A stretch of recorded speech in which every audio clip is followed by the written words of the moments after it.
আসসালামু আলাইকুম। নতুন আরও একটি রেসিপি নিয়ে আপনাদের মাঝে হাজির হয়ে গেলাম। আজকে আপনাদেরকে মাত্র 15 মিনিটে বাদাম বিস্কুট বানিয়ে দেখাবো, তাও আবার চুলাতে। এই বিস্কুটগুলো দেখতে যতটা সুন্দর এবং আকর্ষণীয়, খেতে কিন্তু তার থেকেও অনেক বেশি মজার। আর এই বিস্কুটগুলো বানাতে মাত্র 10 থেকে 15 মিনিট সময় লাগে, তার থেকে কিন্তু বেশি নয়। আর এই বিস্কুটগুলো বানাতে খুবই অল্প উপকরণের প্রয়োজন, আর খেতে কিন্তু দারুণ মজা। যতটা মুচমুচে ঠিক ততটাই সুস্বাদু। চায়ের সাথে খেতে কিন্তু দারুণ মজা লাগে। আর এই বিস্কুটগুলো একবার বানিয়ে 5 থেকে 6 মাস কিন্তু আপনারা সংরক্ষণ করতে পারবেন যে কোনো এয়ারটাইট বক্সে। একবার যদি বিস্কুটগুলো বাড়িতে বানান তাহলে কিন্তু বাইরে থেকে আর বিস্কুট কিনে এনে খেতেই মন চাইবে না। তাহলে চলুন ফুল রেসিপিটা দেখে আসি। প্রথমে একটা মিক্সারে আমি নিয়ে নিচ্ছি হাফ কাপ পরিমাণ ভাজা চীনাবাদাম। এই বাদামগুলো আমি বাইরে থেকে কিনে নিয়ে এসেছি এবং খোসাগুলো ছাড়িয়ে ব্যবহার করছি। আরও নিয়ে নিচ্ছি হাফ কাপ পরিমাণে চিনি। আপনাদের স্বাদ অনুযায়ী মিষ্টিটা বাড়িয়ে বা কমিয়ে নেবেন। আর বাসায় যদি মিক্সার না থাকে তাহলে কিন্তু আপনারা পাটায় বেটেও এই সেম কাজটা করে নিতে পারেন। এখন মিক্সারের মুখটা লাগিয়ে দিলাম এবং এই বাদাম এবং চিনিগুলো এখন আমি খুব ভালো করে গুঁড়ো করে নেব। দেখতেই পাচ্ছেন বাদাম এবং চিনিগুলা কিন্তু খুব ভালো মতো গুঁড়া করে নিয়েছি। দেখতেই পাচ্ছেন একদম মিহি হয়ে গিয়েছে প্রায়। আর এই অবস্থায় এখন এই গুঁড়াগুলা আমি একটা বাটির মধ্যে নিয়ে নিচ্ছি।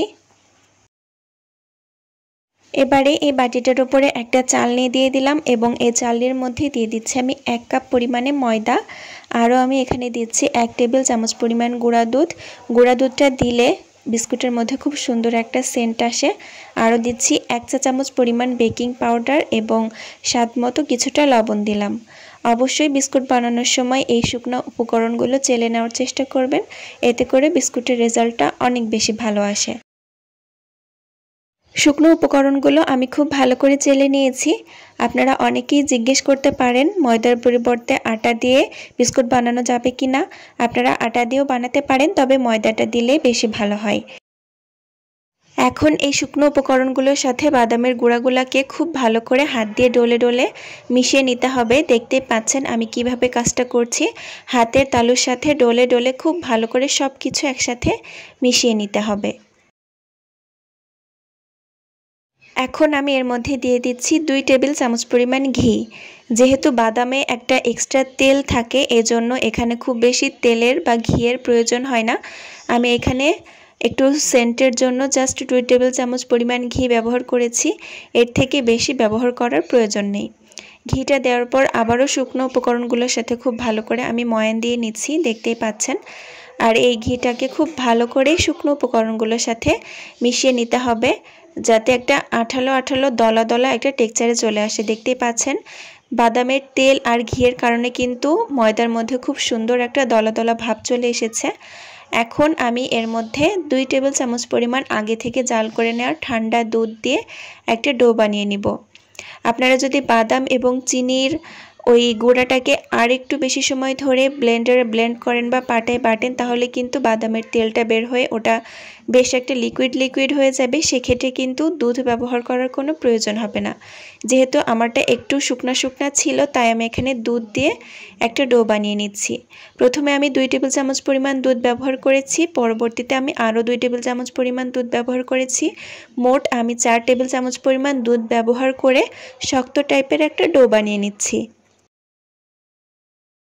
আপনাদের আটা কিংবা ময়দার উপর ডিপেন্ড করে দুধটা কম বেশি লাগতে পারে, তবে 4 টেবিল চামচের বেশি দুধ ব্যবহার করবেন না। এতে করে কিন্তু ডোটা নরম হয়ে যাবে, সেক্ষেত্রে বিস্কুটটা খাস্তা হবে না। এরকম আঠালো টাইপের একটা শক্ত ডো বানিয়ে নিতে হবে, দেখতেই পাচ্ছেন। আর এই ডোটাকে আমি এখন রেস্টে রেখে দেবো কিছুক্ষণের জন্য। এই ডোটার উপরে একটা প্লেট দিয়ে আমি ঢেকে এটাকে রেস্টে রেখে দিয়েছি 10 মিনিটের জন্য, যাতে ড্রাই হয়ে না যায়। এই ফাঁকে যেটার উপরে আমি বিস্কুটগুলা বেক করতে দিব সে একটা প্লেট নিয়ে নিয়েছি স্টিলের। এরকম প্লেট সবার বাসায় কম বেশি থাকে।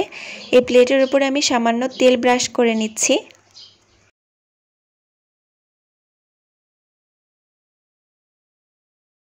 এবারে খাতার একটা সাধারণ কাগজ আমি ছিঁড়ে নিয়েছি এবং প্লেটের মাপে কেটে নিয়েছি, দেখতেই পাচ্ছেন। এখানে কিন্তু আমি কোনো রকম বেকিং পেপার বা বাটার পেপার ইউজ করছি না।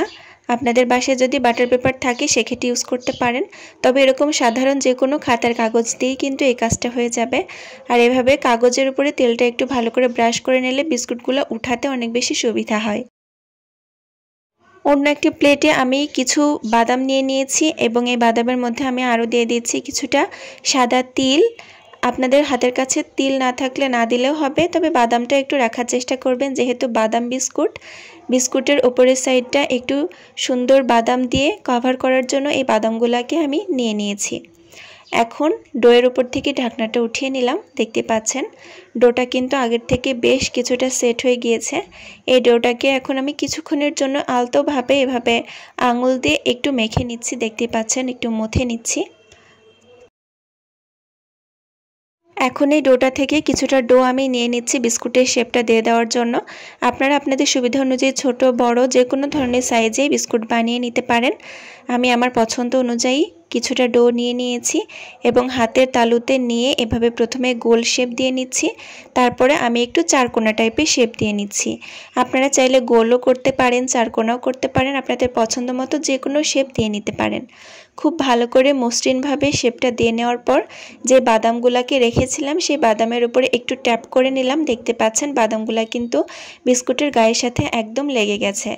একটু ভালো করে চেপে চেপে বাদামগুলোকে লাগিয়ে নেবেন, এতে করে বেক করার পর বাদামগুলো আর ঝরে পড়ে যাবে না।